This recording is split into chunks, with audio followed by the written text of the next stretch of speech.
It's the Record Collectors 7 to 9. By the way, I'm Chris Savory. This is Mike Adams. This is the Record Collectors with the gruesome twosome Mike Adams and Chris Savory.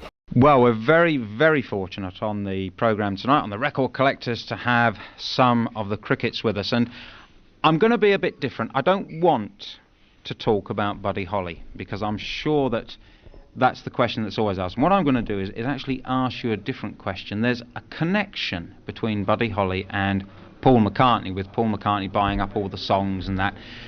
You've met Paul McCartney. Have you got any stories you can tell us about him rather than about Buddy Holly? Well, I've always been a big Beatles fan. We all have, and we met Paul back in 1977. He does a Buddy Holly week every year, which he's probably done more than anything in the whole world to keep Buddy Holly music alive. He does something for the Buddy Holly fans, Buddy Holly Crickets fans, we like to think. But we met him back in 77, and we've done 2 or 3 of the Buddy Holly week things with him, and then we recorded with him in his studio down near Rye in March of '88, and did the title tune for our T-shirt album. And he found the song over a Buddy Holly week. He had a songwriting contest. A fellow named Jim Emery wrote it, and that won the contest. And anyway, we recorded that, and it was he's just been real nice to us, and like I said, we're big fans. And I was telling you earlier that back in 1963, the Crickets were doing a tour here in England, and Love Me Do, I believe it was 63, it might have been 62, I can't remember for sure, but anyway, Love Me Do had just come out, and Sonny Curtis, who was playing guitar and singing with the Crickets at the time, had a copy of it, and we were doing some TV show, and Sonny mentioned one of the producers or someone at the TV show how good he thought the record was. Then the next week the Beatles came in, and they mentioned to Paul or one of the guys that the Crickets had been in, really liked their record. Anyway, they sent us a letter, and all 4 of them signed it, and I still have the record. I mean, the letter, don't have I think Sonny still got the record, but I still have the letter framed, and you were telling me it's worth some money. It's priceless to me, that's for sure. It probably is priceless. A letter like that in auction must be, I'm going to stab at £1,000 over here.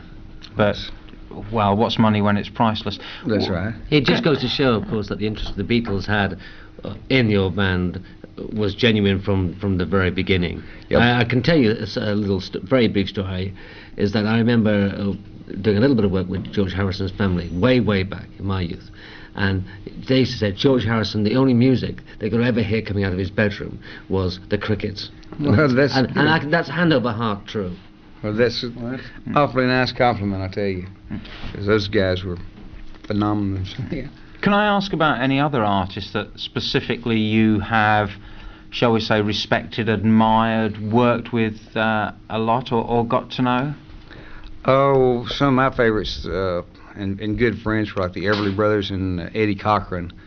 We got to be really good friends with Eddie in a short period of time. The first tour we did after we left Texas in '57, did a big package show, and we worked with some great artists like Little Richard and Chuck Berry and Fats Domino. We got to be friends with all them, but after we finished the tour, we stayed in touch with Eddie Cochran, and we played on his last records, as a matter of fact, which was good fun. And, were you on 3 Steps to Heaven? Yes. I thought so. Of course, that was a very big hit. 3 Steps to Heaven, Cut Across Shorty, and Cherished Memories, I think we played out. Is there any stuff from that period then, when you were recording, say, with Eddie or that you know definitely has not been released? I can't think of any. They've released a lot of records that Buddy and Joe B and I did that I didn't even remember we recorded. So if somebody says, is there anything else? And I say no, and then pretty soon something else will come out. But I can't think of anything that we did back then, especially with Eddie, because we just did the one session with him. We'd just moved out to Los Angeles at the time. Do you think that, sorry I was just saying, if you go to, say, someone like Buddy Holly, do you think there's anything left? Or do you think that, you know, you've mentioned like about Eddie, that, you know, probably everything's out, but people still keep saying they're finding things. Well, I have no idea what Eddie might have, I just know that's all that we did with Eddie. And I know there's some, you know, no telling what people recorded that we didn't know they were recording. And we used to practice in my back bedroom at my folks' house, and Buddy's garage, and first one place another. And we had friends with tape recorders at the time, like a fellow named Bobby Peoples recorded quite a bit of stuff. and I have no idea what all he recorded or what part of that's been put out. And it's really hard to. A lot of stuff it's been overdubbed since too, and a lot of things that we didn't think were suitable to come out then and aren't fit to put out now. You know, but we're sort of out of control of that. Yeah. Moving on a little bit, your sessions with Eddie Cochran, a very collectible artist who's really only truly now being fully appreciated, Eddie Cochran. Did you cut anything else besides the 3 tracks, Cut Across Shorty, Cherished Memories, and 3 Steps to Heaven? And I think it was just the one session. That's all. Snuff Garrett was producing it with, along with Cy Warniger, and Connie Smith was playing on it. I remember that he'd been on the road with us, and we that was just one afternoon playing. What was he like? Eddie Cochran was really full of pep, and I mean, we'd stay up a lot of nights, Joe B and Buddy and Eddie and some more guys, like some guys that play with Buddy Knox, Jimmy Bowen and a fellow named Donnie Lanier played with Buddy Knox, and you know we were all like pretty young and just first time on the road. It's like a party to us all night, every night. You know? With Jim Bowen and Buddy Knox and the Crickets, there was a certain sound, there was a similarity in the sound, wasn't there, to a degree? I mean, you had the original sound, as it were, but it was a similar sort of sound. Well, actually, we sort of copied Buddy Knox because he had Party Doll out before we ever went to Clovis and did That'll Be the Day. And they did that with a cardboard box like we did Not Fade Away. Party Doll was probably the same cardboard box. A cardboard box. Was a cardboard box it was. I think maybe a tape box is what. Anyway, cardboard box of some sort. But we were all from the same area around West Texas, and we probably all grew up listening to the same sort of music, like country and western music, and then got into listening to rock and roll when it first started, and or rhythm and blues more so than rock and roll, I guess. Can I ask, are there any other artists then besides Eddie and those that either of you have recorded with, Joe? Oh, gosh, I can't think of anyone I've recorded with. I worked some with Johnny Burnett when we were both out in California, and that was a real fun time. We went out on the road, I think, for a week or something, and it seems like, when we came back, Johnny and I wrote a tune on the way back to Los Angeles, and we went in the studio the next morning after we got back and made a demo on it, but I don't think it was ever recorded. I don't think anything's ever happened with it. Can you remember what the title was? No, I couldn't. No, I'm sure it got lost somewhere in with all the tapes at Liberty Records. But no one else that either of you can recall recording with? Oh, Jay, I was recording with a lot. Oh, yeah, I did a lot of early sessions at Liberty in the 60s. I played on a lot of Bobby V's things like More Than I Can Say and Rubber Ball. And just about everything that Johnny Burnett put out, I did most all his sessions, like You're 16, Little Boy Sad, Dreamin', Clown Shoes, which is always one of my favorites, written by Jet Powers or PJ Proby. PJ Proby. PJ, I did that. And Johnny Rivers recorded some with him back then. And Willie Nelson, who was on Liberty at the time. A fellow named Tommy Alsop that used to play with us was producing Willie Nelson. And Joe Carson, who was a country artist back there. And I can't think of any... Well, with Buddy Knox and Jimmy Bowen, of course, back then we cut quite a few things. And Johnny K.O., we played did some, that was a little later on, that we recorded with K.O. Can we look at the Crickets without Buddy Holly and just keep to strictly that little area? And in the new edition of Record Collector, at least the edition which came out last April, it says Love Made a Fool of Me, and Someone 58, of course, didn't have Buddy Holly on it at all. That's right. That's the first record we cut without Buddy. He had moved to New York at the time, and it's a song that he wrote. I think maybe he and Bob Montgomery wrote it. I'm not sure. I know Buddy wrote all or part of it, and we did that with Earl Sinks singing lead. He was a fellow from Amarillo, Texas. And we also did Someone, which was the backside of that, and I think Brian Poole and the Tremolos had a big hit here. It did better than we did with it. And also, when you ask about Love and Deborah, which is an all-time favourite song of mine, was that the same session, or it came out a year later in Britain? We actually did that. We did the Love's Made a Fool of You in Clovis, New Mexico, and then we went to New York and did When You Ask About Love and what was it about? Deborah. Yeah, Deborah. Who was your producer for those early sessions? We actually produced the...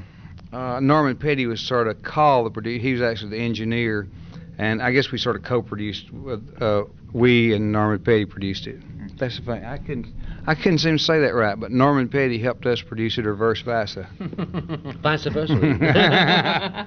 Did you keep fairly well in touch with Petty then? Because I mean, he went on to record lots of other groups and bands. Did you kind of keep in touch with him on the way and do anything else with him? We didn't do anything for quite some time. Joe B and I moved to Los Angeles in 1960 after Buddy was killed, and we recorded with Liberty. That's when we did all the Liberty sessions and had quite a few records out on Liberty.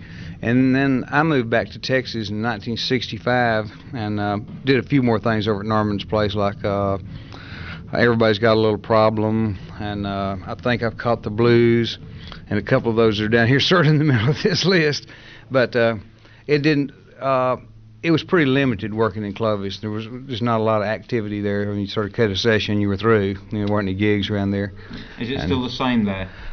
There's a lot more activity. There's a good studio in Lubbock now called a fellow named Don Caldwell has it, and they're doing a lot of production, and there's a lot more music activity there now than there was then. But we didn't really stay that close in touch with Norman. Could we ask of your recordings, which is your favourite of the early ones, Joe? Can I ask you of the early ones, which is your favourite? I guess Well All Right is one of my real favorites. Of course, I sure like Every Day and Peggy Sue and Oh Boy. You know, I really enjoyed doing all of them, but I just seem to always like Well All Right more than the rest of them. Well, here is Well All Right by the Crickets. We're talking to the Crickets on the Record Collectors, and that was Well All Right. Can I ask about the Liberty recordings? Because in this country, Don't Ever Change, Little Hollywood Girl were very big hits. You did a great version of Lonely Avenue, which was with a Ray Charles number originally, Lonely Avenue, as I recall. Thomas Schumann Right. composition, wasn't it? Right. It was originally Ray Charles. Yeah. And we've been Ray Charles fans forever since Drowning My Own Tears in those days. But that was Jerry Naylor, a fellow that we met out in California. He was singing on that along with Buzz Cason, and Buzz Cason was doing the producing at the time. And Buzz actually came here to Great Britain with us one time as a cricket, long about the time we had La Bamba out. And Jerry Naylor had taken ill not too long. That's a good version of La Bamba. Oh, thank you. Cracking version of La Bamba. We're doing that on the show these days. Didn't Buzz go on to form a record label? I'm sure he has a label now. He has a real successful studio in Nashville, but he also he had a lot of success with a publishing company. He and Bobby Russell, they published things like Honey, Little Green Apples, and you know, they didn't have to do anything after doing that. Now, our guest a few weeks ago on the programme was Bobby V, and Bobby V played to our listeners some outtakes of Bobby V Meets the Crickets, which he's had to lease off EMI UK, I think he told me on that. And he's got like a tour tape with 2 or 3 tracks from those sessions. Some of them was pretty good stuff actually from those. Yeah, it seemed like we recorded about 20 tunes, and some of them we finished and some of them we didn't. You know, of course, there wasn't that much overdubbing in those days, but we had a really good time doing that, and I hope Bobby sells a ton of those. But we worked with Bobby quite a bit. In fact, our last tour before this one in Britain was with Bobby V back in September of '88. You actually played the Civic Hall in Wolverhampton with Bobby V, I think. That's right. It seems like, or else the tour before I can remember places we played, but I can't remember exactly when. But we worked with Bobby V a lot back home, and we also went to his studio up in St. Cloud, Minnesota, and did a medley of things that Buddy had never finished doing, like Crying, Waiting, Hoping, and I can't remember the names of the tunes now, Joby. What were they?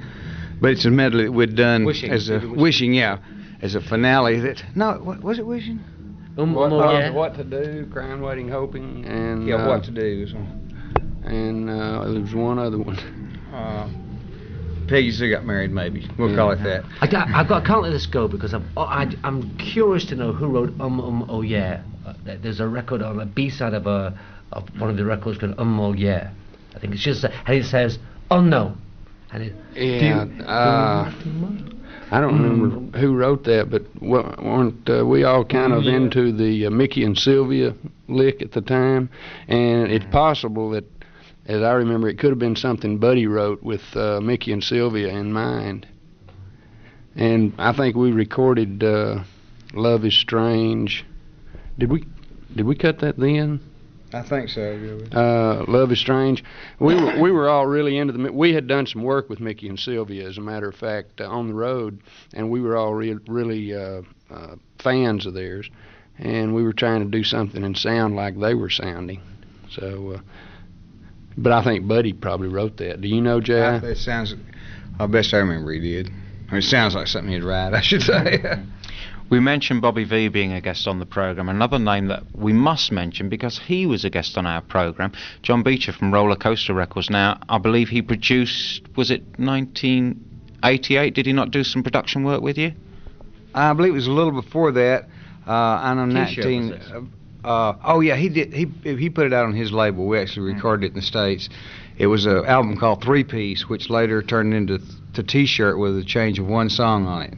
And John, he has a label here in Great Britain called well, you just mentioned Roller Coaster, but John's a real good friend of ours. He spent lots of time with us in Tennessee, and we saw him night before last, and he's a real good. He did some actual production in 1978 or 9, I guess it was. He was over in the States, and he produced Cruise in it, and what was the other side?